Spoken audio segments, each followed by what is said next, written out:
sa atin po mga streaming natin. Magandang umaga din po sa inyo. At please bear with us. At tayo ay sama-samang mainit na mag-aaral ng salita ng Diyos. Amen? Are we ready to listen to the word of the Lord? Ready na po ba tayo at excited po ba tayo papakinggan yung matututunan natin sa salita ng Diyos ngayon pong umagang ito? Amen. Alright. So ngayon pong umagang ito, if you have your Bibles with you, I would like you to open your Bibles with me in the book of Amos. Okay? Or Amos chapter 3 verse 3. Amos chapter 3 verse 3. Ngayon pong umaga pong ito, ang pag-uusapan po natin, ang tatalakayan po natin sa finale ng message series na attachment ay ito po. Okay? Agreeing with the Almighty. Attachment. Agreeing with the Almighty. Amos chapter 3 verse 3. Maaari ko po pang hilingan tumayo ang bawat isa bilang pagbibigay galang po sa pagbasa ng salita po ng Diyos. Okay? Amos chapter 3 verse 3. Pwede po ba natin sabay-sabay bigkasin po ito? Alright? Amen? Amen. Andyan po ba kayo? Amen. Okay, Amos chapter 3 verse 3. Ready? Begin. Can two walk together except they be agreed? Ulitin ko po. Amos chapter 3 verse 3. Can two walk together except they be agreed? May the Lord be blessed upon the reading of His Word. Sumandali po tayong dumako sa panalangin. Hingin po natin ang gabay ng Panginoon at paglilinaw pa rin ng ating isipan at puso para maunawaan po natin ang salita po niya ngayong bagong ito. So we pray, Lord God, our Heavenly Father, marami pong salamat, Panginoon, sa kabila ng init ng panahon ay naandito po ang iyong mga anak na mainit na sumasamba, Panginoon, sa iyo. Hiling po, Panginoon, namin ngayon pong oras na ito, tanggalin niyo po, Panginoon, yung kahit anong po, Panginoon, maaari maging distraction sa pag-aaral ng iyong salita ng Diyos. Whether init po iyan, Panginoon, magpadala po kayo ng kalamigan, Panginoon, ng panahon. Whether po iyan ay problema, Panginoon, pawiin niyo po yung problema, dakilang Diyos. Whether iyan po, Panginoon, yung mga agam-agam, tanggalin niyo po yung agam-agam at buksan niyo po, Panginoon, ang ay mga puso at isipan sa pakikinig ng salita mo at hindi lang basta pakikinig, kundi pag-aaral ng iyong salita ngayong umagang ito. Samahan niyo po, Panginoon, kami itago sa iyong likuran. Gamitin niyo po, Panginoon, ako bilang iyong abal lingkod para sa paghahayag ng iyong salita ngayong umagang ito sa pangalan ni Jesus. Amen at Amen. Alright, maaari na po tayo magsiyo po. Amos chapter 3 verse 3. Napakaganda po nito na verse po na ito. Sabi po diyan, basahin ko po muli, no? Can two walk together except, sabi dito, they be agreed. Alam niyo po ba, ang book of Amos, okay, or the book of Amos is written by the prophet Amos. Okay? He is one of the popular prophets when it comes to the Old Testament. Okay? At ito po, ang kagandahan po dito, ang sinulat po dito, ni Amos po ito, ito po ay isang paalaala. Okay? Bakit po? Kung titignan po natin, okay, ang book of Amos, ang tinuturo po dito ay patungkol po sa relasyon. Okay? It is about the relationship of the Israelites to our Maker. Ibig sabihin, yung malalim na relasyon ng mga anak ng Diyos sa Panginoon. At dahil meron po silang relasyon, meron pong covenant, okay? Meron pong covenant ang mga Israelites sa Panginoon. Okay? Para pong mag-asawa po iyan. Ang mag-asawa, nung nagpakasal tayo, meron po tayong sinumpaan sa dambana. Hindi po ba? Sa hirap at ginhawa, tayo ay magsasabi. Sino po dito may asawa na? Pakita sa akong kamay para malang ko makaka-relate. Okay? May asawa. Sino ditong gustong mag-asawa? May mga nagtataas ah. Sino dito yung wala pang asawa? Okay, para na makarelate tayo. Pag nag-asawa po tayo, harap tayo sa dambana ng Panginoon. Ang sasabihin po natin dyan ay magsasama tayo sa hirap at ginhawa. Diba? Sa kalakasan at karamdaman, magkasama tayo. Diba? Sa init o lamig, tayo ay magkasama. Diba? Yun ang gagawin natin. Patay mo na lang. Very good. O, kasi parang niluluto akong ano. Baka mamaya litsyo na ako dito. Okay? Kahit hindi na ako pag-color blue, okay lang ako. Alright? Ngayon po, yaan po, ang tawag po diyan ay sinumpaan. Tapos ang ginagawa po, may pinipirmahan po tayong kontrata. Hindi ba? Yung pangalan mo, pinipirmahan mo. Yung pangalan ng babae, pinipirmahan niya. Para ano mangyari? Mas selyuhan yung relasyon. Ibig sabihin, by virtue of law, hindi na kayo po pwedeng maghiwalay. Dahil sa Pilipinas, walang hiwalay at divorce. Alright? Ibig sabihin po, ang marriage po is not just a contract. that is being signed upon. It is a covenant. Ito ay sinumpaan. Ito ay malalim na relasyon. Ang mga anak ng Diyos, alright? Specifically the Israelites, meron po silang covenant sa Panginoon. Alright? Sino po dito ang anak ng Diyos? Taas po ang kamay. Yan. Lahat po tayo anak ng Diyos. Amen. Purihin po ang Panginoon. Lahat tayo anak ng Diyos. Dahil po tayo ay anak ng Diyos, katulad ng mga Israelites, meron din po tayong covenant sa Panginoon. Na tayo ay pagtibayin yung relasyon natin sa Panginoon. Hindi po naiintindihan ng mga mananampalatayang karamihan ito. Kaya po maraming mga mananampalataya, may dumaang problema, may dumaang pagsubok, ang bilis tumatalikod sa Panginoon. Kasi akala po nila, yung pong relasyon sa Panginoon ay isang regular na relasyon lang na magkaibigan. Hindi po ganoon. Ang Panginoon ay may covenant sa atin at tayo rin po ay may covenant sa Panginoon. Kaya po kung papansinin po natin, sa mga naunang book sa Bible, okay, nung panahon ni Moses, may ibinigay po ang Panginoon na utos sa mga anak niya. Meron pong 10 utos. Isa po sa 10 utos na yan ay huwag kang sasamba sa ano po? Sa Diyos-Diyosan. Wala kang ibang sasambahin kundi ang Diyos na naglalanglang sa iyo. Right? Ito pong utos na ito ay hindi po ordinaryong utos ng Panginoon. Ito po ay covenant ng mga Israelites sa Panginoon. Ibig sabihin, ito ay pinangako. Ito ay isinumpa ng mga anak ng Diyos na hindi po siya sasamba sa ibang Diyos maliban sa nagdalang sa Kanya. Alright? At sa panahon pong ito, kaya po sinulat ni Amos, ang Amos chapter 3 at ang Amos chapter 3 verse 3, na can two walk together except they be agreed, is because the Israelites was in violation or indirect violation doon pong sa kanilang covenant sa Panginoon. Okay? Kaya po kung papansinin po natin po dito, because of the, ang tawag po dito, this is the Mosaic Covenant. Okay? The Mosaic Covenant is for them not to worship other than Yahweh. To worship other than God. Ito po ay violate po ng mga Israelites. Actually, noong una pa lang po, pagbaba pa lang po ni Moses, di ba? Sa Mount of Sinai, pagkakuha po niya ng 10 Commandments nakita na po niya yung mga Israelites Ano pong ginagawa?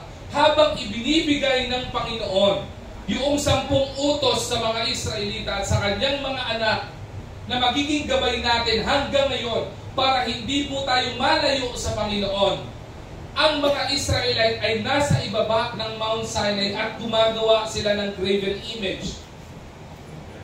At ito po ay kanilang sinasamba.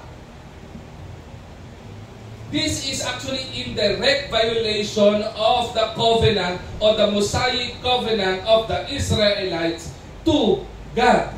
Kaya po sinabi po dito ni Amos, can two walk together except they be agreed. Today, okay, as we are living in this age, okay, where opinions often clash. Marami po tayong mga kanya-kanyang opinion. Marami po, sa sobrang dami natin kani-kaniyang opinion, there would be a lot of misunderstandings in this world. Okay? Not only in ourselves, in our friends, even from nation to different nation. Kaya po, marami pong escalation ng possible na pagkabiray. Bakit? Because of their different opinions. Because of opinions that clash with each other. Okay? Para pong sa atin, ano pong pinaka-common na problema ng Pilipinas ngayon? We are in direct conflict with China. Bakit? Kasi ang paniniwala natin, at least 200 to 300 nautical miles away from our border ay atin sa body of waters because of UNCLOS. Tama po ba ako? Ano po naman ang deklarasyon naman ng China? Ang deklarasyon ng China is 9 dash line. Ibig sabihin, magmula sa border nila hanggang sa border ng Pilipinas sa kanila.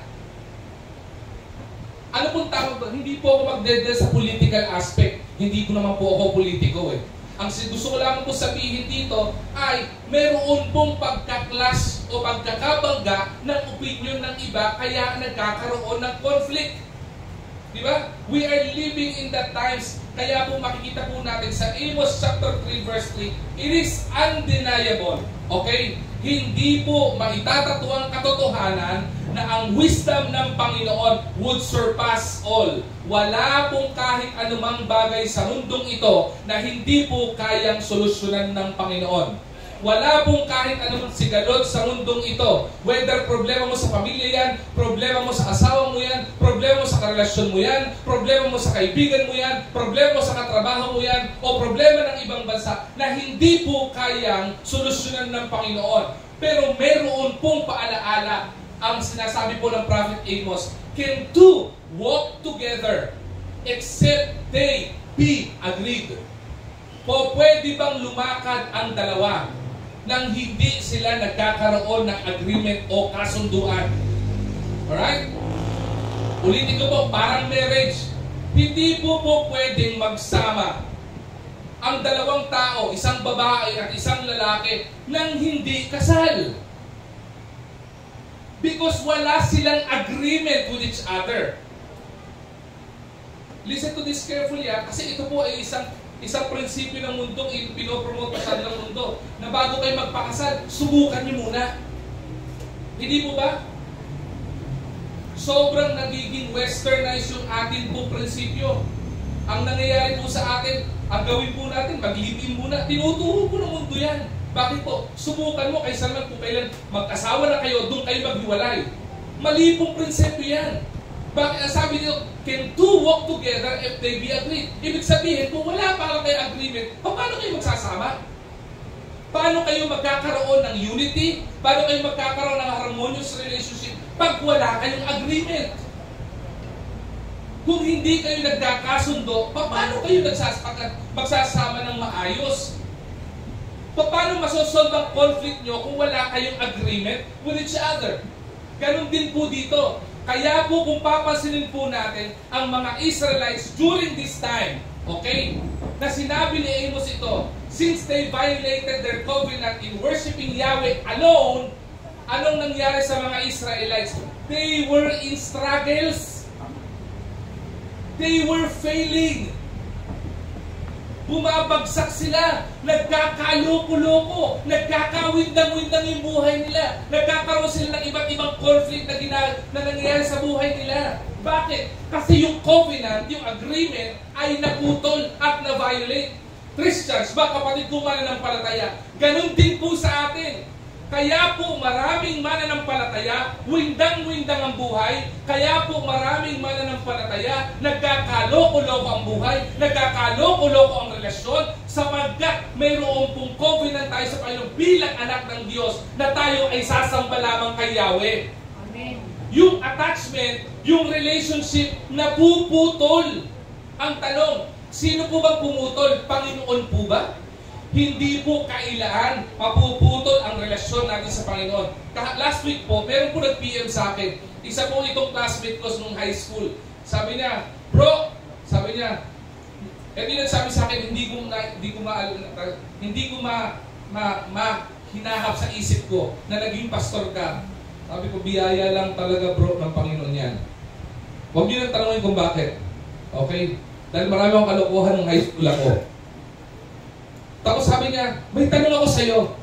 Ay, anong tanong mo? Sabi ko sa kanya, bro, naniniwala ka ba sa osas? Masarap yan. Sa salad. Ano yun? Pasas pala yan, pasas. Ano yung osas? Once save, always save. Kapag ka ikaw ay ligtas na, ikaw ay ligtas na. Naniniwala po I firmly believe in that principle. Bakit po? Kapag ka ikaw tumanggap sa Panginoon, nagkaroon ng personal na relasyon sa Panginoon. Okay? Yung sincero na may relasyon ka sa Panginoon. Ikaw ay ginawang anak na ng Diyos. Okay? Confident na ng Panginoon sa atin yun. Hindi lamang pangako ng Panginoon. Kaya po kapag katunay kang anak ng Diyos, ikaw ay hindi na maiwawali o maalis sa relasyon ng Panginoon bilang anak niya. Ang problema ay ito. Kahit naniniwala tayo, once saved, always saved. Dahil malinaw naman ang banal na kasulatan diyan. Okay? Ang problema, maraming mga mananampalatayang tumatalikod sa Panginoon. Nawawala po ba yung kaligtasan? Hindi po. Pero, ang tanong dito, nagiging questionable ba yung kaligtasan mo? Aba, siyempre. Kung pagkaanak ka na ng Diyos, hindi ba dapat nagkakaroon ka ng transformation? Romans chapter 12 verse 1 to 2. Hindi ba nagkakaroon dapat ng pagbabago sa buhay? Hindi naman po ibig sabihin, pagkatanggap mo, pabago ka kagad. I would remember nung ako po ay tumanggap sa Panginoon, naninigarilyo, hindi po kinabukasan sinuko ko ng sigarilyo. Ang hirap, ang struggle pa eh. Pero unti-unti, sa pagpapatibay ng relasyon ko sa Panginoon, unti-unting inalis ng Panginoon yung vision na yun sa buhay ko kasi hindi karapat dapat yung para sa mga anak ng niya, anak ng Panginoon. Okay? Kaya po kung titinan po natin dito, maganda po yung pag-uusapan natin. Bigyan ko lang po ng konting premise. Yung pong agreeing with God, okay, tingnan po natin, hindi po natin ito pag-aaralan in the aspect na kailangan po tayo ng Panginoon. Agreement po kasi is a transaction between two parties. Kaya nga po agreement yan eh. Hindi ko pwede sabihin sa sarili ko, may agreement tayo, Dennis ha. May problema ako pagka nakikipag-agree ako sa sarili ko. Bakit? Kasi kahit hindi ko gawin yun, sarili ko would harmonize with itself. Diba? Meron po ba sa inyo na yung kamay nyo gustong maglaba? Yung kaliwa gustong mamalansa ng sabay? Diba?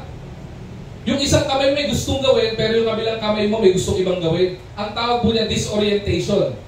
Bakit po? Hindi ko po pwedeng sabihin sa akin magkagaroon tayo agreement, Dennis ha? Kasi automatic mag-harmonize yan. Dinisenyo na ng Panginoon yan. Ang agreement is between two parties. Agreement or agreeing with God means you are in agreement or you live in agreement with the Lord. Hindi po natin ito tatalakayin ngayong umagang ito na kailangan tayo ng Panginoon, kaya kailangan makipag-agree tayo sa Panginoon.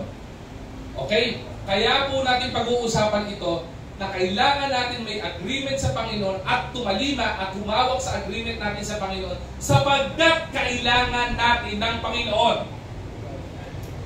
Maniwala po kayo sa hindi, tumalikod tayo sa Panginoon, mag-backslide tayo. Okay? Hindi po ikababawas ng kapangyarihan ng Panginoon yon. Tumalikod ka sa Panginoon, lumayo ka sa Panginoon, umalis ka sa gawain, hindi ikahihina ng pagka-Diyos ng Diyos yun.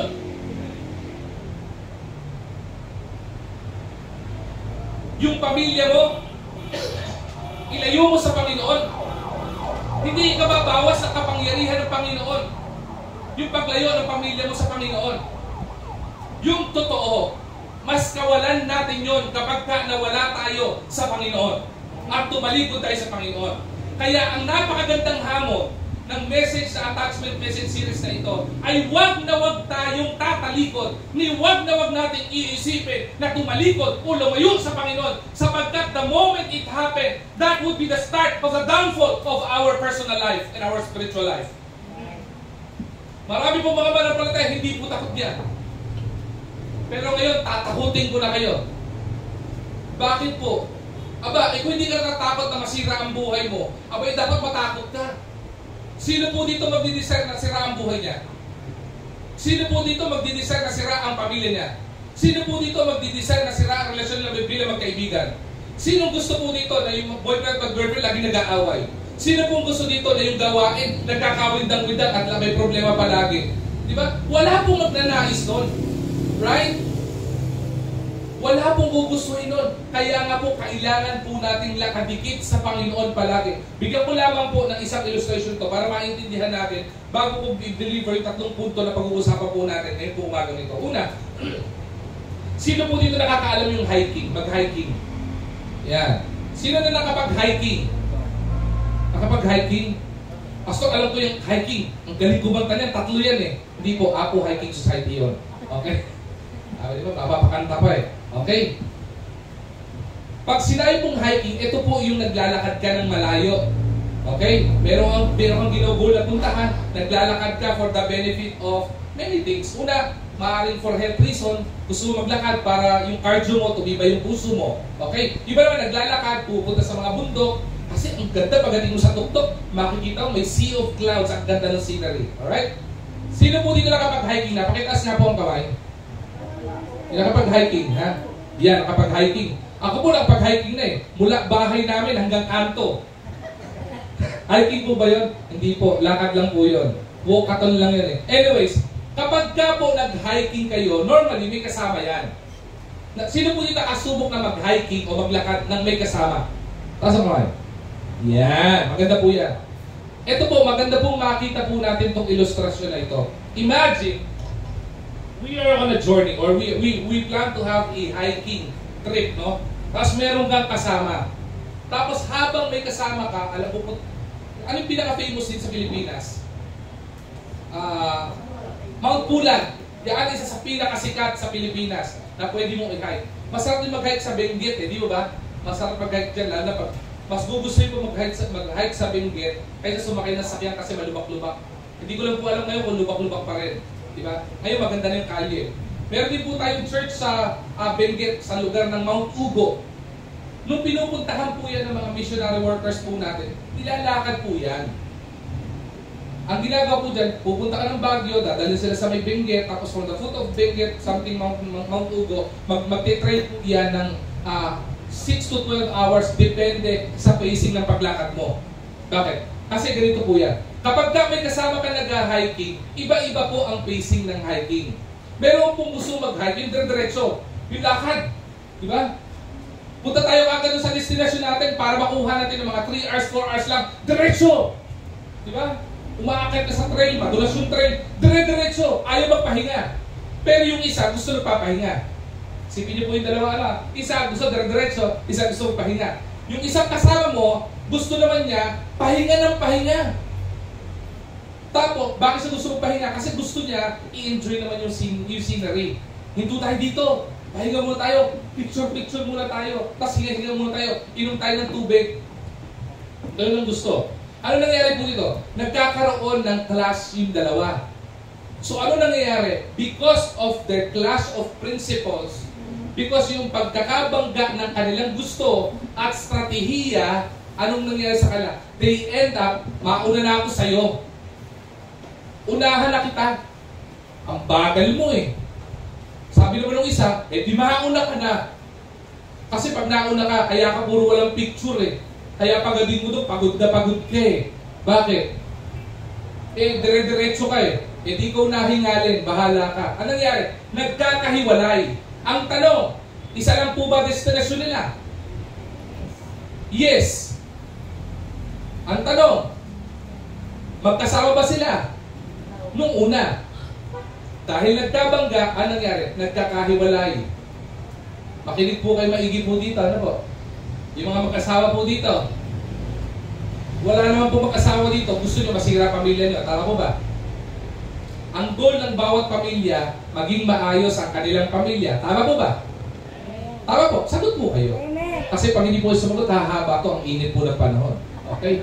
Lahat po tayong mag-asawa, gusto po natin umayos sa pamilya po natin. Tama po ba? Tama.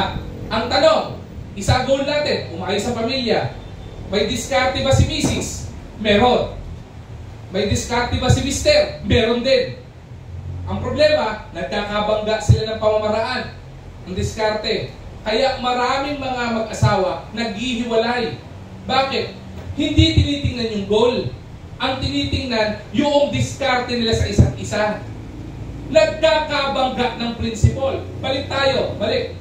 Can two walk together except they be agreed? Yung dalawang hikers naghiwalay. Bakit?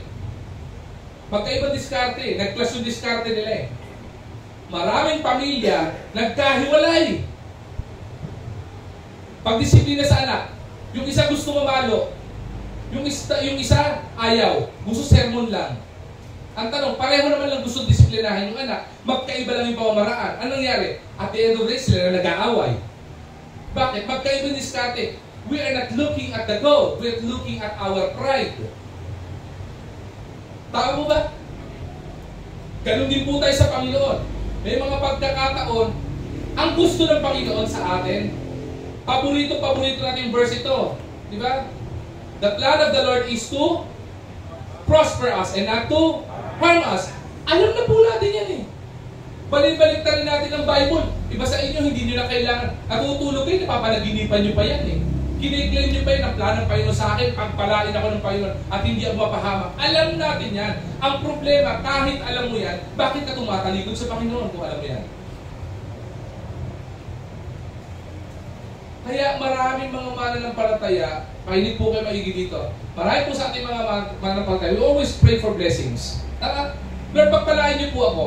Lord, pagpalain niyo po ako ng ganito. Lord, pagpalain niyo po ako ng ganito. Lord, pagpalain niyo po ako ng ganito. Ang dahil mo hinihingi ng pagpapala. Ang problema mo, paano makita ang pagpapala if you are not walking in agreement with the Lord? Sabi ng Panginoon, saan po bang pagpapala? Tanong ko, saan po pagpapala? Saan manggagaling ang pagpapala? Sa Panginoon. Ibig sabihin, ang pagpapala manggagaling sa nagpapala. The blessing comes from the blesser. How can you be blessed by the blesser if you are far, far away from the blesser? But we always ask for blessing. Ang problema sa atin, gusto natin ng blessing, but we don't want to walk in agreement, in unity, and in harmony with the blesser. Hindi po ba? Ano pong ibig sabihin po nito? Next po. When we say agreeing with the Almighty or agreeing with God, wala pa tayo dyan. Dyan pala. Agreeing with God means to harmonize or to be in one accord with God. Isang puso. Hindi nagiging mahalaga yung pride. Hindi nagiging mahalaga yung gusto natin. Ang nagiging mahalaga yung gusto nung nagpapala at may kakayanang magpala sa atin. We are walking in harmony with the Lord.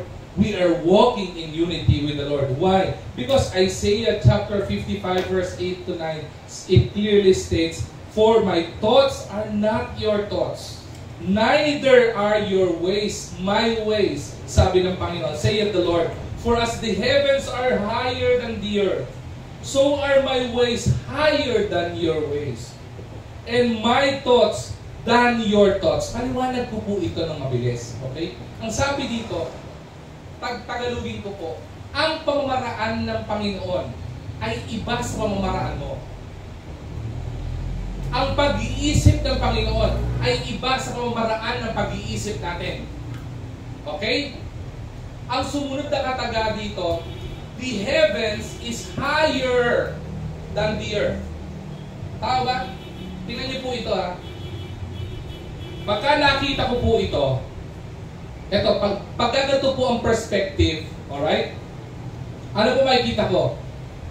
Tao. May mga bagay na hindi po ako makikita dito sa perspective na to. Bakit?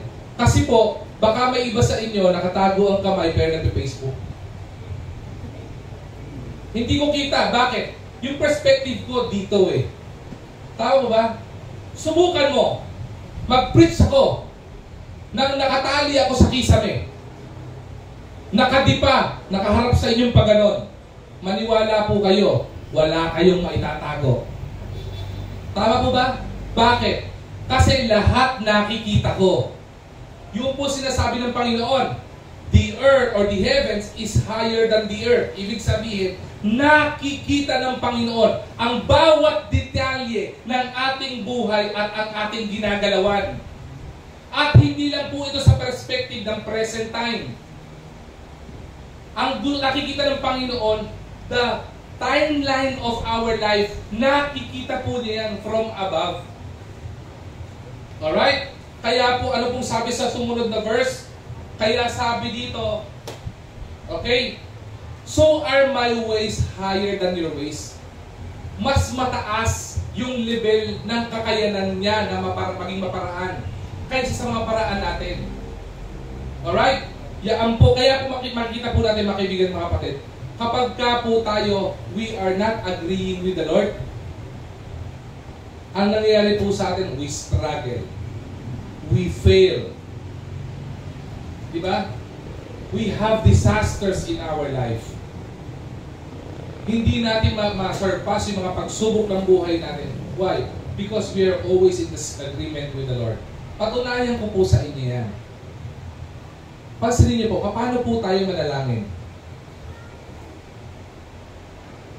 Lalo na sa mga heart's desire po natin. Nanalangin ka, Panginoon, bigay niyo nga po sa akin ito. Hindi pa binibigay ng Panginoon, anong ginawa mo? Gumagawa ka sa sarili mong paraan. I'll give you an example. May illustration po kung gusto bahagi sa inyo. Meron isang tao, naghahanap siya ng trabaho. Sabi niya, makapaghanap nga ng trabaho, nag-apply siya, nagpadala siya ng maraming CV, yung resume.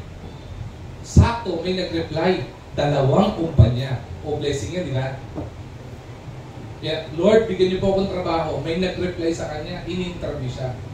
Pareho siyang in-interview, nagbigay ng offer. Yung isang company, nagbigay ng katamtaman, mataas lang sa minimum yung kanyang sahod. Yung isa, sobrang taas ng sahod naman. No? So, tanong ko sa inyo, sa mataas na sahod at mababang sahod, anong pipiliin nyo? Ha? Ano po? Mataas. Sa isang mananampalataya, okay, Kristiyano, anak ng Diyos, anong pipiliin mo? Mababang sahod o mataas na sahod? Sabi ng iba, mataas, mababa, ipagpe-pray muna. Ano po talaga? Ha? Mataba? Parang iitbulaga, pataas o baba? Pataba. Diba? Sa iba, mataas. Siyempre, bakit? Kasi, sabi ng Panginoon, the plan of the Lord is to prosper you and not to harm you. Mataas. May verse ka pa, di ba? Yung mababa, walang pipili masyado ng mababa. Bakit? Gagamitin din ulit. Hindi yung mababa. Kasi the plan of the Lord is to prosper me and not to harm. Prosper nga eh. Di ba? Pero ang tamang sagot ay yung ipagpe-pray at yung kalooban ng Panginoon. Hindi yung mataas, hindi yung mababa. Ito masakit. Nanalangin sa Panginoon, alin po dito pipiliin ko? Sumagot ang Panginoon. Ibinigay sa kanya ng Panginoon yung wisdom. Ang binigay sa kanya ng Panginoon, yung mababa, yung sahod. Okay? Kunin mo yung sahod na mababa. Yun ang trabaho kunin mo. Sagot nung mananampalatayang nananalangin, Lord naman! Bakit yung mababa? Hindi ba dapat mataas?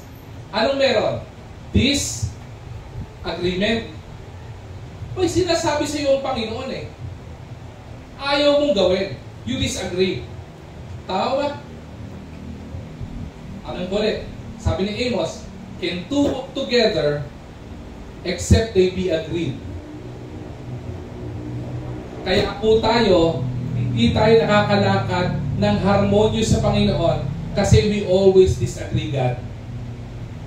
Eh, Pastor, paano na ako mag-agree kay Lord? Hindi ko maintindihan. Bakit naman yung mababa ang pinapakuha? Hindi yung mataas. Napaka-unfair naman. O, di ba may mga komento ka na? Unfair naman yun. Dapat yung mataas. Ano nangyari? Nagka-clash yung opinion mo sa gusto at plano ng Panginoon. Tama po ba? Hindi po ba ganun tayo mga mananampalataya pag nanalangin? Sinagot na ng Panginoon yung panalangin. Ayaw mong tanggapin because you are in disagreement sa Panginoon. Disagreeing with the Lord is synonymous to rebelling against the Lord. Bakit ka pa nanalangin? Humingi ng blessing sa Panginoon. Humingi ng wisdom sa desisyon mo sa Panginoon. Hindi mo rin naman pala susundin. Tama po ba? Ano nangyari? Sinunod yung gusto. Etong common sa mga mananampalataya. Sinunod yung gusto. Napahamak. Sino tinuturo? Panginoon. Panginoon naman. Ang sama mo naman. Bakit ako napahamak? Anak! Sinabi ko siya dapat mong gawin eh. Hindi mo sinunod eh. Ako pa rin ang mali. Kawawa naman po si Lord. Yung katigasan ng ulo natin, itinuturo natin pag consequence sa pangit kay Lord. Huwag kang matuto, huwag natin matutunan na ituro ang Panginoon. Take full responsibility of your actions. Ang galing mo mag-disagree. Ang galing mo kumontra. Ang galing mo sumagot. Ang galing mo mag-disobey. Doon nagkawindang-windang ang buhay mo. Si Lord sisihin mo. Abay, sisihin mo sarili mo. Balik tayo sa illustration. To common human, pinili ng tao yung mataas yung sahod. Sabi ng Isaiah, di ba? My ways is different from your ways, nor your thoughts different from my thoughts. The heavens is higher than the earth. So the ways of the Lord is higher than the earthly ways. Alam ng Panginoon, tama. Ay, di pinagbigyan. May magagawa pa si Lord. May free will po tayo, di ba? Totoo, may magagawa si Lord. Pwede kami niya awatin, Pero sabi niya, ginusto mo yan, Kinuha yung mataas ng sahod.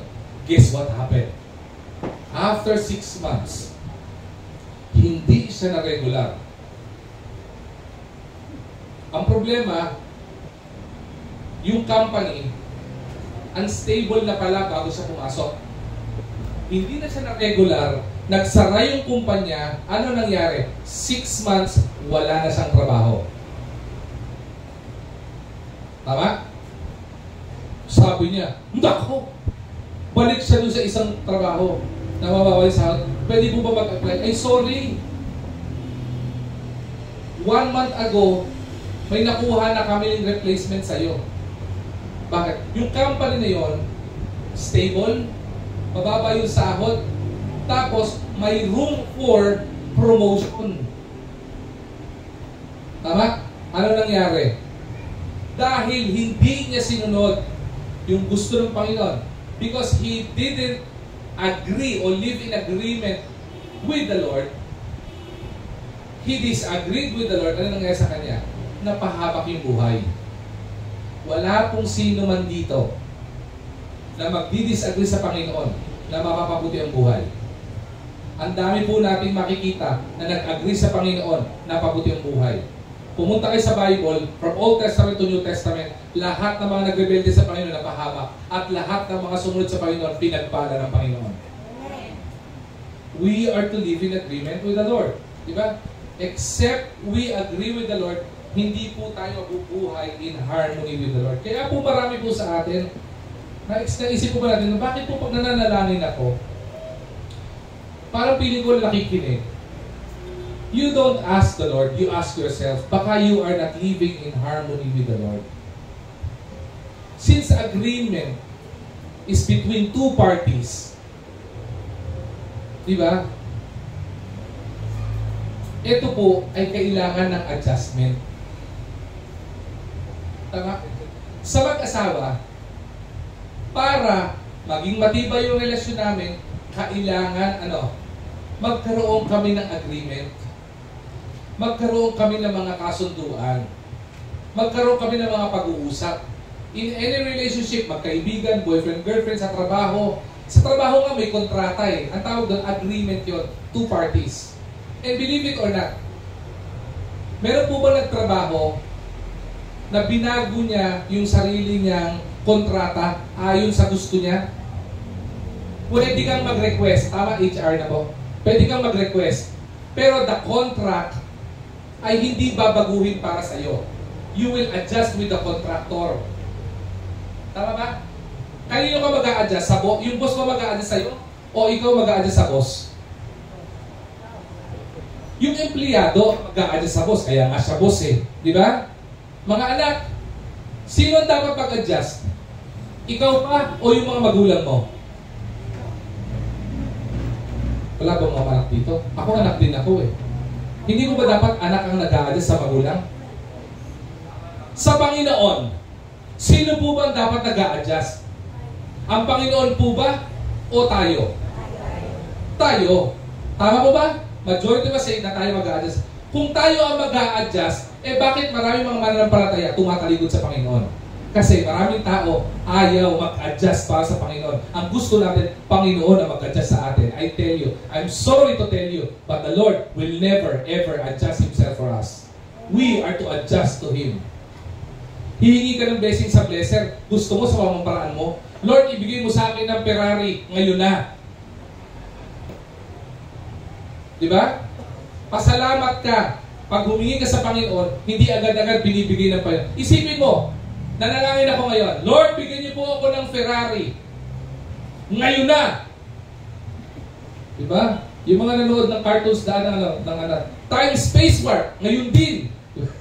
Ganun tayo mag-pray sa Panginoon, di ba? Sabi pa, anak, hindi po pwede ngayon. Lord, ngayon na. Hindi, anak po pwede ngayon. Ngayon na, Lord. Gusto mo talaga, ngayon na. Kung bumagsak yung Ferrari dito, di patay ako. Tama ba? Hindi po pwede kasi ngayon na. Di ba sa atin, ganun tayo mangingi sa Panginoon, di ba? Lord, pagpalaan niyo po ako ngayon na. Hindi po pwede, kailangan prepared ka na. Gusto mo yung sasakyan, ngayon na Lord. May lisensya ka? Wala. O paano ka bibigyan ng sakyan? Wala ka lisensya. Di ba? Bigyan ka ng lisensya. Ngayon, bigyan ka ng sakyan. Ngayon na, sabi mo sa Panginoon, ang tanong, may parking ka? Kumuha ka muna ng parking lot mo. May panggasolina ka? Wala. Kailangan may panggasolina ka na. Kaya pag nananalangin sa Panginoon, dapat specific, Lord, kung bibigyan niyo po ako ng sasakyan ngayon, bigyan niyo rin po ako ng panggasolina, panglisensya, garahe, kotse, bahay, lahat. Kompleto na. Bakit? Malino na po Bible, pag nagpalang pa yun, siksik-lig bigyan na umapaw, di ba? Oh. We are always in disagreement with the Lord kasi gusto natin sa pamamaraan natin. I tell you, yung pamamaraan natin, ikakapahamak natin. Pero yung pamamaraan ng Panginoon, ikabubuti natin. That's the very main reason why we are to be discussing attachment or being attached with the Lord and not to be detached with the Lord. Let us never detach ourselves from the Lord. Not even thinking of detaching ourselves from the Lord. Why? Kasi magkakawindang-windang ang buhay natin. Kaya po, kung papansin natin, ang daming mga mananampalataya, ang daming battles, ang daming struggles sa buhay, tumabagsak sa mga desisyon, ang daming mga mali-maling desisyon sa buhay. Bakit? Kasi malayo ang relasyon natin sa Panginoon. Ibig sabihin, hindi tayo nakadikit, hindi matibay ang relasyon natin sa Panginoon, or we are not living in agreement with the Lord, or we are not agreeing with God, or with the Almighty, and we are always in disagreement with Him. We are to adjust to Him. If we want to be blessed by the Lord, if we want to surpass yung mga struggles sa buhay natin, if we want to surpass kung ano yung trials o pagsubok ng buhay natin, if we want to surpass yung mga pangailangan ng buhay natin, we are to live in harmony and in agreement or in agreeing with the Almighty. Pag may sinabi ang Panginoon, nanalangin ka, ang sagot mo, oo. Hindi mo pwede magsagot ka sa Panginoon. Sabi, Lord, nag-a-agree ako sa iyo. Sabi mo, ito gawin mo. Opo, Panginoon. Yun ang agreeing. Hindi mo pwede sabihin na nag-a-agree ka sa Panginoon. Sabi mo, anak, ito gawin mo. Wait lang, Lord. Maya, you are not in agreement sa Panginoon. Lord, pwede ba ito na lang? Hindi po pwedeng ganon. Hindi po pwedeng ganon. Ang nag-a-agree sa Panginoon, sinusunod kung ano sinasabi ng Panginoon. Naiintindihan niya, hindi niya naiintindihan ang pamaraan ng Panginoon because you are living in agreement with the Lord. Ano nangyayari? Umuupo ka lang sa Panginoon. Bakit? Hindi ka naman dadali ng Panginoon sa ikapapahamak mo eh. Dadaling ka ng Panginoon sa ikabubuti mo. The plan of the Lord is to prosper us and not to harm us. Pastor, naiintindihan ko na po. I need to make an adjustment. Mahalaga po pala yung nag-a-agree ka sa Panginoon. Mahalaga po pala yung nag-uobey ka sa Panginoon. Mahalaga po pala yung sumusunod ka sa Panginoon. Naiintindihan ko na po. Paano ko po gagawin iyan? Paano ko po maisa sa buhay? You can to walk together except they be agreed. I want to walk together with the Lord because the blessing is with the Lord. Gusto ko po kasabay ko po ang Panginoon, kasama ko po ang Panginoon sa journey ng buhay ko. Paano po ako mag-live in harmony and agreement sa Panginoon? 3 bagay lamang po ang gusto kong ibahagi po sa inyo. 3 S ang ibabahagi ko sa inyo. S. Una, to live or to walk together with God in harmony, we are to be submissive to Him. Ano pong ibig sabihin ng pagiging submissive? Ibig sabihin po dito, surrendering to God's will. Ano po ang sabi ng James chapter 4 verse 7? Ang sabi po diyan, submit yourselves then to God, resist the devil, at ang sabi dito, and he will flee from you. Ulitin ko po submit yourselves to God, then to God, or resist the devil and he will flee from you. Ang tawag dito, surrender. Sinusurrender mo po lahat ng bagay. Ibig sabihin, kaya po may pag nag-praise the words, kumakanta tayo, minsan nakataas yung kamay natin. Kapag ka nakataas ang isang kamay mo, ibig sabihin niya nagpupuri ka sa Panginoon. Nagbibigay ka ng pugay sa Panginoon.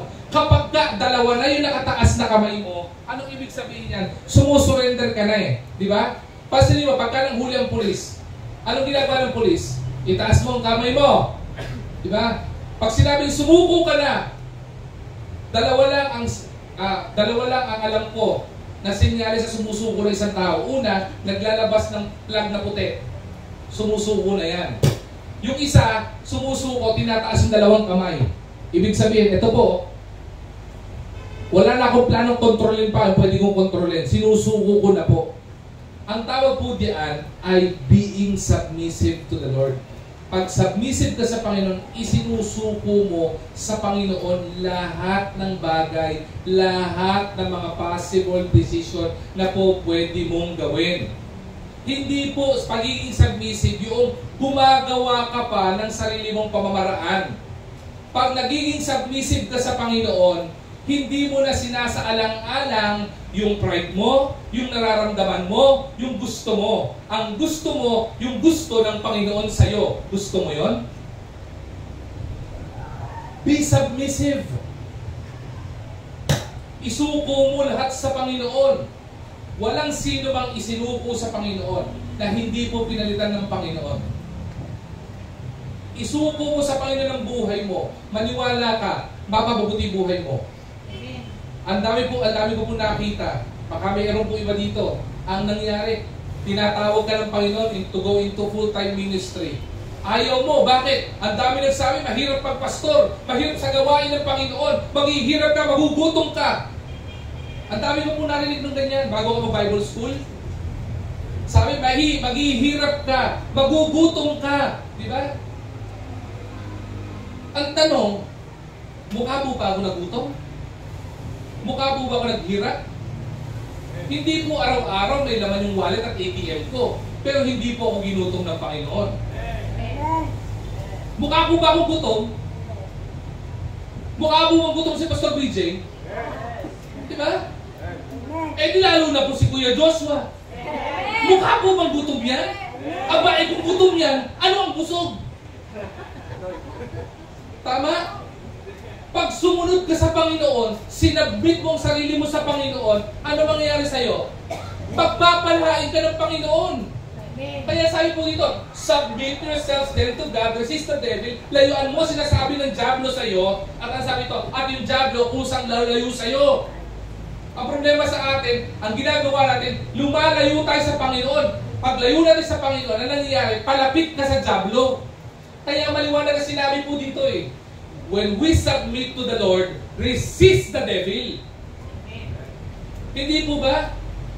Ano man ang kontra sa prinsipyo ng Panginoon, sa Diablo yan. Ano mang ino-offer hindi ino-offer sa Panginoon, sa Diablo yan. Submit yourself to the Lord. Sino po kolehiyo rito? Taas po kamay naman magkokolehiyo na. I-submit mo sa Panginoon yung kalooban sa iyo. Ano ba talaga kalooban ng Panginoon sa iyo? Anong kurso? Yung unang kunin mo. Magtatrabaho. Hindi mo ba? Anong gagawin mo? Yung kukunin mong trabaho, submit mo po sa Panginoon. Yung totoo, kapag hindi ka nag-submit sa Panginoon, hindi ka nag-submit sa Panginoon, ang nangyayari, mapapagod ka. Tama mo ba? If you continue to resist the will of the Lord sa buhay mo, mapapagod ka. Tingnan mo yung mga kriminal. Hinahabol ang otoridad. Sa tingin mo, maganda buhay nila? Pagod ang buhay nila. Nakakapagod magtago. Nakakapagod tumakbo. Magastos ang masahe, lumipat ko saan-saan. Ano pinakamadali? Surrender ka na lang. Tama? Ganun din sa ating mga mananampalataya. Kung gusto mong hindi ka mapagod, okay, surrender ka sa Panginoon. Lord, let your will be done. Anong plano mo sa buhay ko? Yun po masunod, Panginoon. Submit yourselves to the Lord. Sabi ng Panginoon sa iyo, anak, ito kunin mong trabaho, yun ang kunin mong trabaho. Anak, ito ligawan mo, yun ang ligawan mo. Anak, huwag ka pa manligaw, huwag kang manligaw. Anak, magtrabaho ka, magtrabaho ka. Anak, maglingkod ka sa akin. Maglingkod ka sa Panginoon. Ang tawag doon, surrender without hesitation. Kasi if you surrender without hesitation, anong nangyayari po doon? You are submitting your will to the Lord. Gusto ko po, Panginoon, yung kalooban mo kasi yung kalooban mo, ikabubuti ko. Nakuha po ba yun? Submissive, be submissive, surrendering to God's will sa kalooban ng Panginoon. Lagi na sasaliksikin ko anong kalooban ng Panginoon. Hindi yung kalooban natin. Yung kalooban natin, ikapapahamak natin. Yung kalooban ng Panginoon, ikabubuti po natin. We are to always to live in harmony and we are always to agree with God. Ano po yung una? Ano po yung una? Tulog na kayo. Ano yung una? Alright, yeah. Be submissive. Pangalawa na tayo. Mabilis lang po ito. Pangalawa, be steadfast. Pangalawang S. Be steadfast. Ibig sabihin po na standing firm in the faith. Okay? Ano po ibig sabihin ng standing firm in the faith? 1 Corinthians chapter 15 verse 38. Therefore, my dear brothers and sisters, stand firm. Sabi dito, let nothing move you. Give yourselves fully to the work of the Lord because you know that your labor in the Lord is not in vain. Kung gusto mo maging harmonious sa relationship mo sa Panginoon, kung gusto mong maganda ang buhay mo sa Panginoon, you are agreeing with the Almighty, kailangan mong maging steadfast. Kailangan mong mag-stand firm. Ano pong ibig sabihin? Bigyan ko ng konting ilustrasyon. Kuya Joshua, punta ka nga po dito sandali sa akin. Ito si Kuya Joshua. Ilang pounds ka, Kuya Josh? Oo. Wala kayo na body shaming dito. Tinatanong ko lang kung ano ang kanyang weight. Ha? Ano weight mo? Yung totoo, 200 pounds. 200 pounds ka. Kung sa kilos, ilan ka? 98. So, mga isang kalahating sako ng bigas. Tama? Mga dalawa. Hindi, kasi isang sako is 50. 50, di ba? Bumubuhat ako ng isang sakong bigas dati. Buhatin ko ba to? Pipiting ko ba to? Hindi. Sabi dito, stand firm. Stand. Tumayo ka. Okay? Paano mag-stand firm ang isang sundalo? Diba? Tikas, pahinga. Hindi ka ba? Tikas, pahinga. Nag-CAT ka? Hindi. Pag sinabing tikas, yan, very good. Ganun ka. Yan. Posta ka mo kayo. Yan. Ito, stand at ease. Diba? Hindi ka nag-CAT. Pag sinabing at ease, ROTC din yan. Pag sabi at ease, ganun ka lang. Stand ka lang regular, 45 degrees. Okay? Pag sinabing tikas pahinga, ka. Okay? O, at ease muna tayo. Ang tawag dito, dahil at ease siya, he is actually standing. Okay? Tikas pahinga, okay? Stand. Standing at rest. Kaya nga tikas pahinga eh. Ang standing firm ay ito. Hindi ka nakapahinga. Naka-at ease ka, naka-45 degrees ka. Yan. Pag ito, si 80 ko, malamang nabigyan ko to. 45. Yan. Very good. Thank you. Ang sabi dito, stand firm. Diba? And nothing move you. Walang mag-move sa'yo. Ibig sabihin, pandesal ba dyan? Ang gagalaw, stand firm. Kaya nga akong pandesal. Hindi, isa lang muna. Salat. Diyan mo lang, diyan ka lang ha. Nauho ka na? Opo.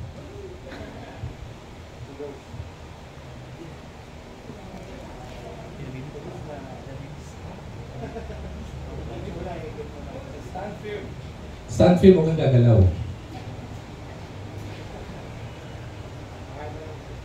Sarap. Tama? Gusto mo tubig? Gusto mo? Sarap mo nagpapawis, no? Nagpapawis ka na. Parang Cristiano rin yan, nagpapawis din. Sarap? Init, no? Kata lang. Tayo ka lang dyan. Stand firm. Oras na? 10:30. Nag-breakfast ka? Hindi. Salamat po sa sponsor ng pandesal. Harap mo. Masarap. Sino kakain ng pandesal? Kayo? Sarap po, no? Gusto mo? Pwede? Diyan ka lang. Stand firm. Parang masarap to pag may palaman. Kuya, ano, palagyan nga ng palaman. Strawberry. Ito ang pinakamasarap na preaching na ginawa ko. Dito. Dito ka.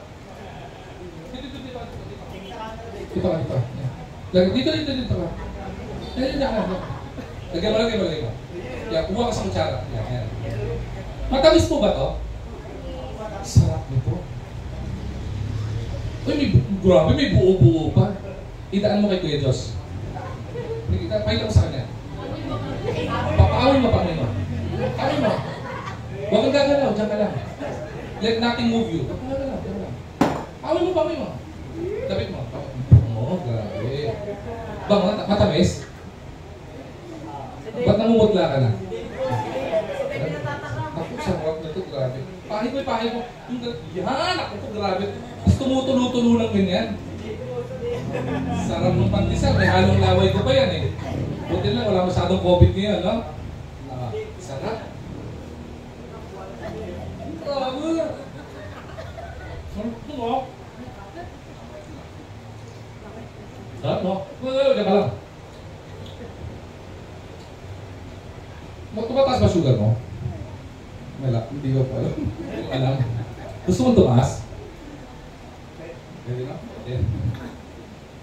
Grabe yung sugar nito. Tignan mo. Sarap. Nakauhaw, grabe. Ito ang magandang excuse pag nagugutom ka na habang nag-preach.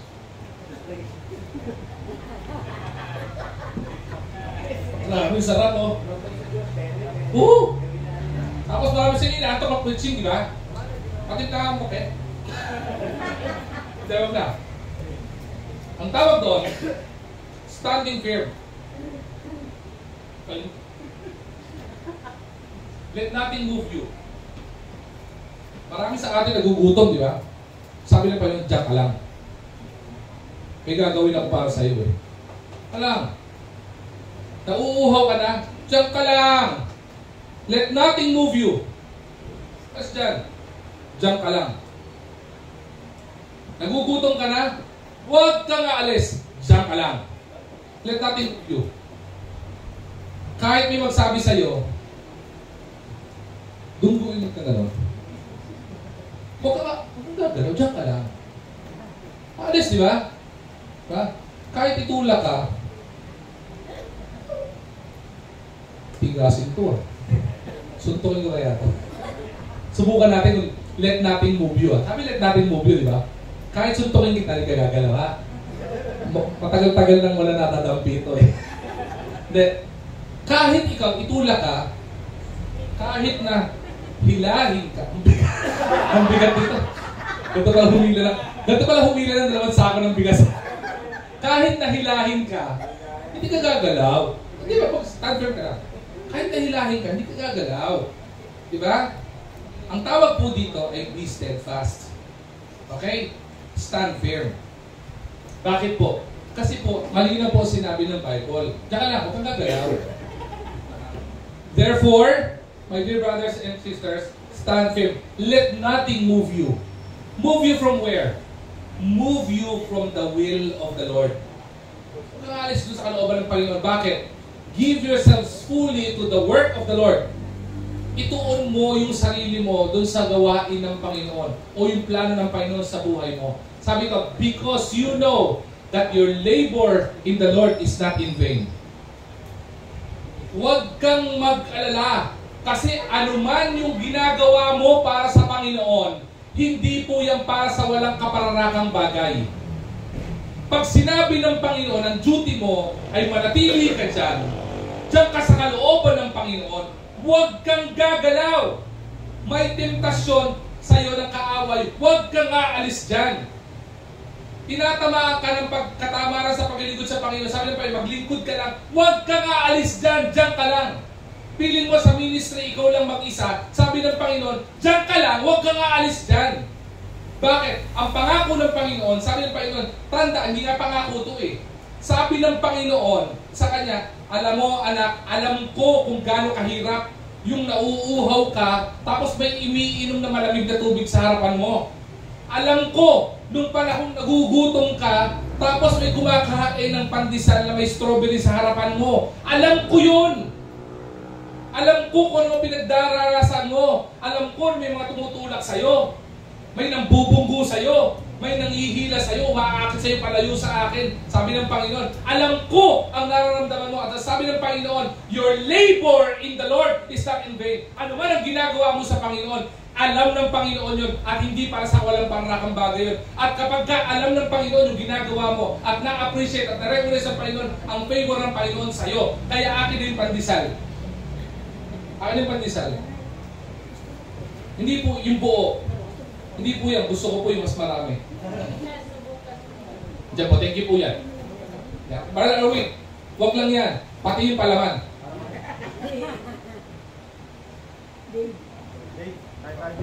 Dave? Huwag yan. Yung bago. May bago pa tayo nito, di ba? Yung buo, yung nakasilyado pa. Dave. Huwag mong bubuksan. Huwag mong bubuksan.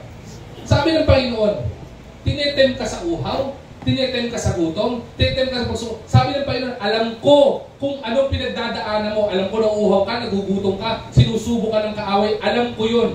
Kaya sabi ng Panginoon, diyan ka lang. At dahil na natili siya, napagod na yung kaaway. Sabi ng Panginoon, anak, alam ko nagugutom ka. Yung kaaway, tinetem ka ng isang pandesal. Ito ang para sa'yo.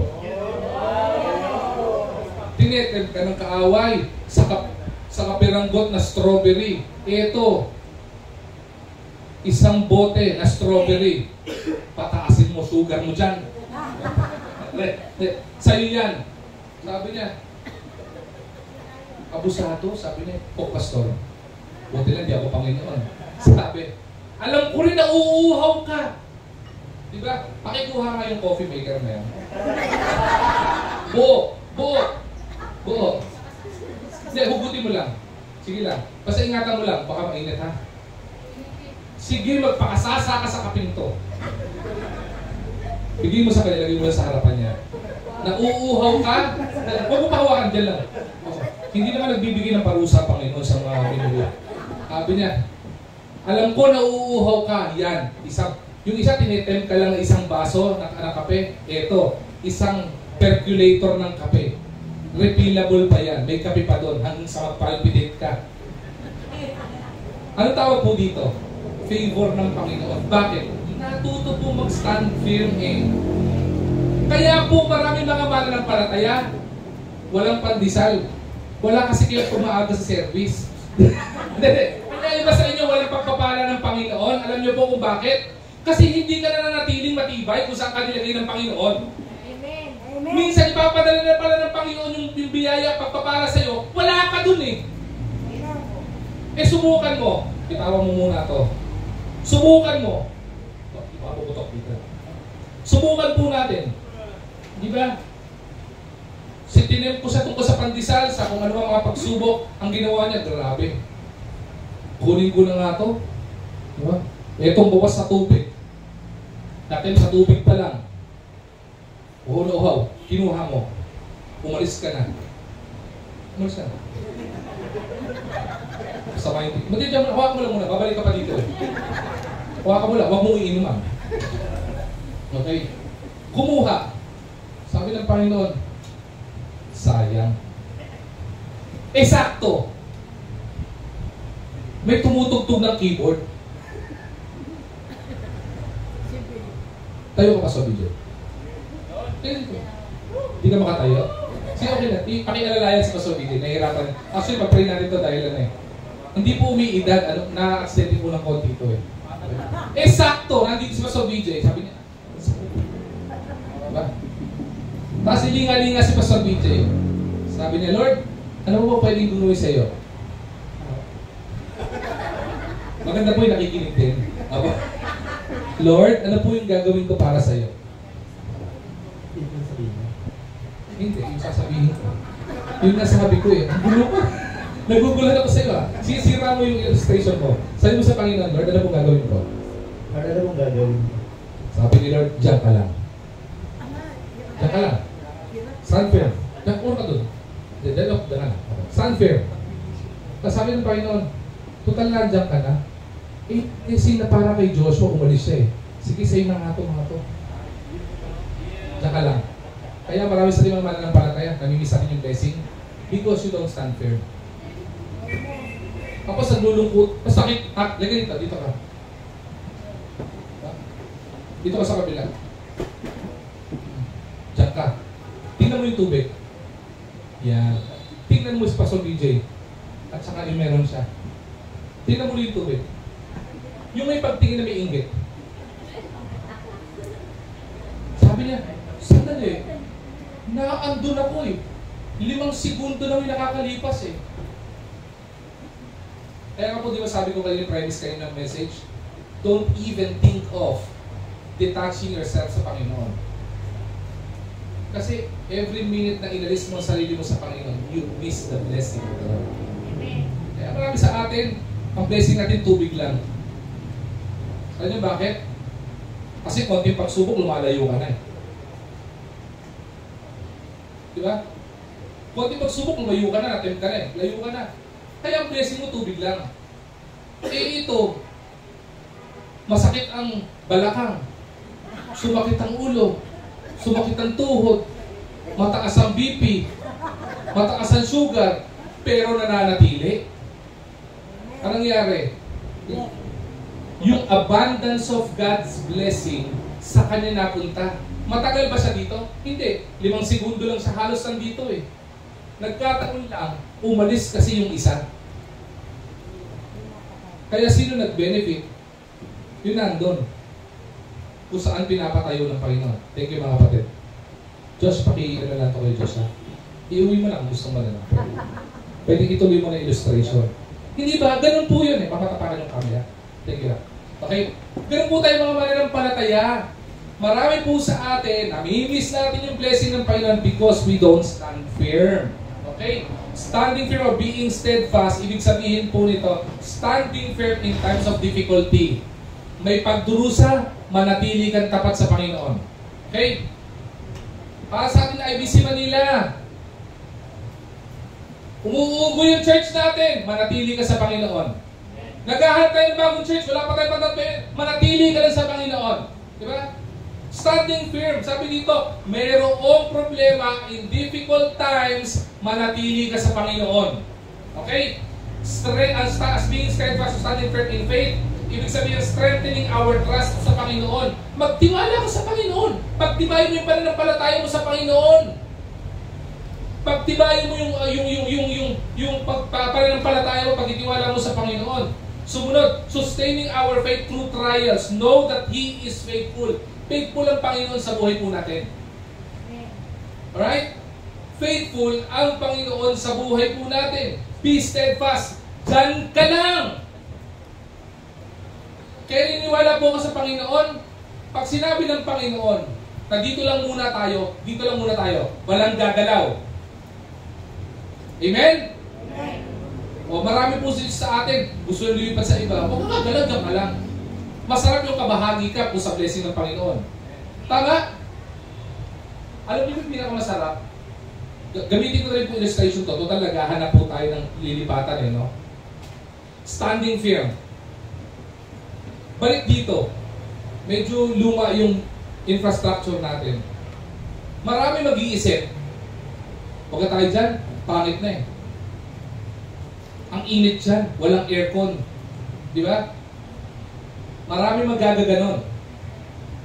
Pero, the moment umalis ka, baka doon ibigay ng Panginoon yung blessing, wala ka. Nasaan ka? Habang yung mga kapatid mo na nag-stand firm, nagte-testify, grabe blessing ni Lord, pinubay ng Panginoon yung pangailangan namin. Wala ka pa nun, ha? Di ba? Ang sarap nung kasama ka doon. Ang sarap yung na-experience mo yung blessing ng Panginoon. Bakit? Kasi nag-stand firm ka eh. Di ba? Ano yung una? Paano ka maging in agreement sa Panginoon, being in harmonious relationship with God? Una, be submissive. Ano ibig sabihin po nun? Surrendering to God's will. Sumunod, be steadfast. Ano ibig sabihin po nun? Standing firm in our faith. Ito yung pangatlo, pinakamaganda. Na pangatlong S. Ang ibig sabihin po dito, be satisfied. Ano pong ibig sabihin nito? Okay? Savoring God's promise fulfilled. Ano ibig sabihin sa Tagalog? Maging satisfied ka, maging kampante ka. Okay? Bakit? I-enjoy mo. Kaya nga savoring di ba? I-enjoy mo yung mga pangako ng Panginoon na ipupulfill ng Panginoon. Tingnan niya, pakaganda po itong verse na ito. Basahin ko po sa inyo. Joshua chapter 21 verse 45. Sabi ng Panginoon sa kanya, not one of all the Lord's good promises to Israel failed. Everyone was fulfilled. Amen? Amen. Wala akong narinig na amen Amen. Hindi mo ba pinaalas? Yan yung ba si Joshua? Si Joshua ang ipinalit kay Moses to lead yung mga Israelites sa promised land. Sabi ng Panginoon kay Joshua, Joshua, sabihin mo sa mga Israelita, okay, na walang anumang pinangako ang Panginoon na napako at hindi niya tinupad. Lahat ng pinangako ng Panginoon, ipinagkaloob ng Panginoon. Amen. Pero guess what? Makinig kayo maigi po dito Hindi po lahat ng lumabas sa Ehipto nakapasok sa Promised Land. Alam niyo po kung sino nakapasok sa Promised Land? Hindi po yung mga matatanda. Sorry po, gagamitin yung word na matanda. Okay? Hindi po yung may mga edad ang nakapasok. Ang pumasok sa Promised Land ay yung mga sumunod na henerasyon ng mga bata. Alam niyo po kung bakit? Kasi po, yung mga may edad na lumabas, na pinalaya ng Panginoon sa pagkakaalipin sa Ehipto, sila yung numero 1 reklamador. Sila yung sinasabihan dito na walang anumang pangako ang Panginoon na hindi natupad. Lahat ng pinangako ng Panginoon, tinupad ng Panginoon. Ang problema, sino ang nag-enjoy ng pangako ng Panginoon?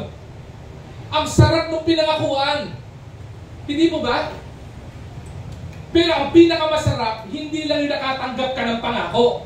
Ang pinakamasarap, yung pangako, ini-experience mo.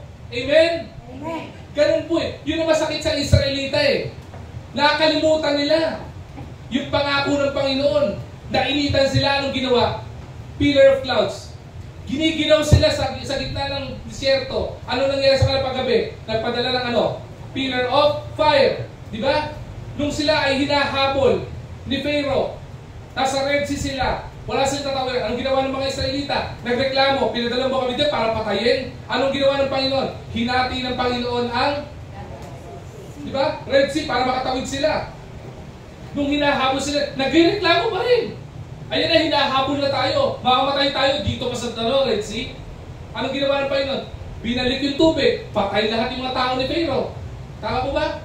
Nakalagpas sila, nasa ilang sila, nagugutom. Pinadala ba kami ng Panginoon dito? Pinalaya ba kami sa pagkakaalipin sa Ehipto para gutumin dito? Anong nangyari? Umulan ng heavenly bread. Hindi mo ba? Umulan ng mana. Umulan na ng tinapay, nagreklamo pa rin. Anong sabi ng mga Israelita? Wala man lang protina, wala man lang karne. Buti pa sa Ehipto kaya nagtatrabaho kami karne. Anong ginawa ng Panginoon? Kusang bumagsak yung mga ibon. Yung mga quail, ano sa kanila? Bagsak sa tent, nakalagay sa tent, andito na ako, di ba? Yun ang unang-unang litsong manok. Kusang bumabagsak sa tent nila. Ano sabi ng Panginoon sa kanila? Huwag kayong kukuha ng sobra. Kukunin nyo lang yung kakain nyo sa araw na ito. Ano ginawa ng iba? Nag-hoard. Di ba ano nangyari? Nasira. Bakit? Kaya ginagawa ng Panginoon yung kasi araw-araw sinustain sila ng Panginoon Isipin mo araw-araw may mana ka. Isipin mo araw-araw yung tinapay mo, mamon. Di ba? Kaya siguro, pasalamat ang liputan, hindi akong Panginoon. Siguro sa tigas ng ulo ng Israelita, kung ako ang Diyos, hindi Nako, hindi man muna ipapadala ko. Ang ipapadala ko yung tinapay na putok. Alam niyo yan? Ang tigas ng ulo mo, ito padadam sa'yo putok. Putok ang bunbunan mo. Diba? Ganun katigas ang ulo itong mga to eh. Ano nangyari sa kanila? Sino naka-experience ng promised land? Sila ba? Hindi po. Bakit? Nung ikiklaim na nila promised land, nagpadala ng mga espiya, hindi po ba? Ano reklamo? Grabe! Ang lalaki! Para di aakinin yan, sabi ng Panginoon sa inyo yan. Pinangako ko sa inyo yan. Kunin nyo, claim it. Sabi ng Panginoon, tungtungan nyo lang eh. Claim it, sa inyo yan eh. Panginoon na nagbigay, naglalang na nagbigay sa inyo rin eh. Pagpadala ng espiya, balik ko isang espiya. Ang laki po ng mga tao, hindi natin kaya. Padala ng espiya, hindi po natin kaya, ang dami po nila. Diba? Sino pinadalang huli? Ha? Si Caleb. Sa sino? Si Joshua. Pagbalik, ano sabi ni Joshua at ni Caleb? Salakayin na natin. Bakit? Ang lalaki. Ang laking patabaan nito. Kahit nakapikit ng bumato, tatamaan eh. Tama? Eh ano sabi ng isa? Ang lalaki hindi natin kaya. Ano nangyari sa kanila? Yung mga nagreklamo, hindi na-experience. Nangamatay sa disyerto. Pero yung mga nanatili, nag-stand firm, nag-steadfast, sumuko sa Panginoon, at nangyari sa kanila, they savor on the blessing of the Lord being fulfilled. Mga mananampalataya, yun ang tinuturo sa atin ng Panginoon. Let's be in agreement sa Panginoon. Agreeing with the Almighty. Let's always align ourselves to the will of the Lord. Let us always be submissive to Him. Let us always be steadfast. Manatili tayong tapat sa Panginoon kahit may problema at pinagdadaanan. Manatili at manatili tayong titiwala sa Panginoon. Bakit? Because at the end of the day, sabi ng Joshua chapter 21 verse 45, walang ipinangako at walang ipapangako ang Panginoon na hindi niya kayang tuparin. Amen. Kaya naniniwala po ako, I don't want to be prophetic because we are not Pentecostal. Kung ipinangako ng Panginoon sa atin na magkakaroon tayo ng maganda at maayos na lugar, panghahawakan po natin yun. Bakit? Ibibigay ng Panginoon yun. Huwag lang tayong reklamador, baka hindi tayo makasama doon. Mas gugustuhin ko sa hirap, manatili ako tapat sa Panginoon para makita ko at ma-enjoy ko yung pagpapala na ipinangako ng Panginoon sa bawat isa sa atin. Simple principle of the Lord. Marami pong tumayo na sa Panginoon. Maraming tumalikod sa Panginoon. Nakatingin na lang. Bakit sila pinagpapala, ako hindi? Hanggang inggit ka na lang ba? Manong manumbalik ka? Seeing His faithfulness is fulfilling His promises. Enjoying or savoring the blessing of obedience and trust. Shaping our lives according to His perfect plan. Leading to fulfillment and joy. Yan po ang ibig sabihin ng being satisfied and enjoying or savoring God's promise fulfilled. Ang ganda po ng pangakong ito. And as we conclude, yung message po ngayong umagang ito, tingnan po natin ito. The key benefits if we agree with the Almighty is peace and fulfillment, guidance and direction, protection and provision, strength and empowerment, fruitfulness and blessings. Ito po yung mga pangako sa atin. At ano yung pinakamaganda? Eternal rewards. Lahat po yun nasa scripture. Marami sa ating mga mananampalataya, wala tayong kapayapaan. Kung wala kang kapayapaan, dumikit ka sa Panginoon. Pangako ng Panginoon, peace and fulfillment. Kung ikaw ay windang-windang ang buhay mo, kung saan-saan ka nagpupunta, walang direksyon ang buhay mo, walang future kang hinaharap, sa Panginoon ka dumikit. Kasi sa Panginoon, may guidance at direksyon ang buhay mo. Kung nangangailangan ka ng proteksyon, marami sa atin napapahamak eh. Iba sa atin, napapahamak sa social media, nai-scam sa kung saan-saan, napapahamak sa mga relasyon. Kung kailangan mo ng proteksyon, sa Panginoon ka lumapit, may protection sa Panginoon. Because God is in the business of protection, even from the book of Genesis alone pa lang. Kung may pangangailangan ka, provision ka, kailangan mo ng pera, kailangan mo ng trabaho, kailangan mo ng negosyo, kailangan mo ng provision sa family mo, huwag kang kung saan-saan dumikit. Dumikit ka sa Panginoon, dahil sa Panginoon, nasa Kanya ang pagpapala mo. Gusto mo maging mabunga ka, lumalago ka, may pagpapala ka, huwag kang dumikit sa pastor mo, wala kang makikita sa Kanya. Dumikit ka sa Panginoon, ang Panginoon na nagpapala sa pastor mo at sa iyo. Gusto mo ng panghabang buhay na reward at medal sa Panginoon ka lumapit. Dahil sabi ng Panginoon, your labor in the Lord is not in vain. In essence, agreeing with God is not only beneficial for our present circumstances, but also to our eternal destiny. It leads to a life of peace, purpose, and fulfillment, both now and for all eternity. Listen to this. We are tired. Marami tayong mga pagkakataon, pagod tayo. We fail. Marami tayong mga desisyon sa bumabagsak, nagkakaproblema. Marami tayong battles. Marami tayong struggles sa buhay natin in life. Alam niyo kung bakit? Because we aren't agreeing with God and we are not walking in agreement with God. Kasi pangako naman ng benefit naman ng Panginoon yun eh. Because agreeing with God means to match our emotion with His will, our goals with His plans, and our action with His purpose, not just our words. Tapusin ko po sa phrase na ito. We detach ourselves from the Lord.